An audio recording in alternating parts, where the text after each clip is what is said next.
17 maj. Zoti qoftë me ju. Por ja që Boazi erdhi në Betlehem dhe u tha korrësve: Zoti qoftë me ju. Ata ju përgjigjen: Zoti të bekoft. Ruthi 2:4. Ju mund të mësoni shumë për një person nga përshëndetjet e tij.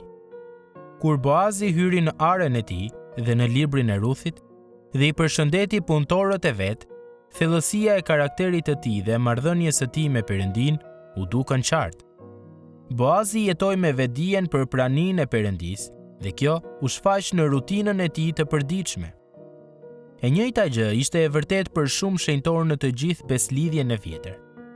Ata nuk pan asnjë ndarje mes së shenjtës dhe laikes. Përkundrazi, e gjithë jeta duhet të jetohej përpara fytyrës së Perëndis. Kur ju dhe unë jetojmë me një përkushtim të ngjashëm, përjetojmë transformim dhe bekim rrënjësor si në fjalët, ashtu edhe në marrëdhëniet tona. Vini re se kur Boazi u shfaq, ai nuk e përdori emrin e Zotit në mënyrë të shkujdesur ose profane. Ai e përdori qëllimisht dhe me nderim emrin e Perëndis në përshëndetjen e tij, duke pranuar kështu vendin e autoritetit dhe të intimitetit që kishte Perëndia në jetën e tij.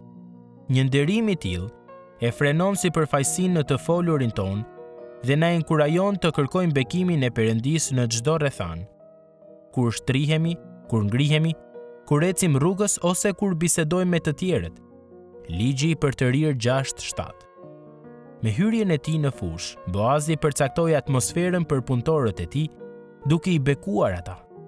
Shembulli i tij duhet të na shtyjë të pyesim veten: çfarë toni po vendos në vendin tim të punës, në shtëpinë time, në dyqanin ushqimor, në kishën time?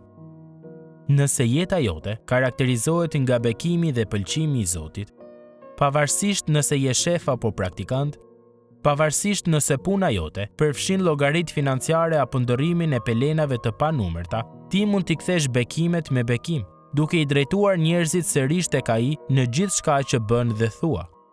Nëse Krishti ka ardhur vërtet në jetën tënde, si Zot dhe Shpëtimtar, besimi yt duhet të jehojë në çdo çast. Mos e trajto kohën me Perëndin vetëm si një takim ditor 15 minutësh, duke shpresuar se kjo do të mbështesë në pjesën tjetër të ditës. Nëse ti vet nuk jeton në praninë e tij, atëherë nuk do të jesh kurrë në gjendje për të sjellë të tjerët në praninë e Perëndis. Fol për të në bisedat e tua. Sill në mendje praninë dhe premtimet e tij, në triumfet dhe vështirësitë e vogla të ditës sate. Përpiqu të krijosh një zakon për të biseduar me të gjatë orëve të ditës. Jeto me vetdijen për praninë e Perëndis dhe kjo do të shfaqet në rutinat dhe reagimet e tua. Veç në dashurinë tënde, o Zot, përshtatna për prehjen atje lart. Ndihmona sot e për çdo ditë, se më pranë teje lutemi të jetojmë.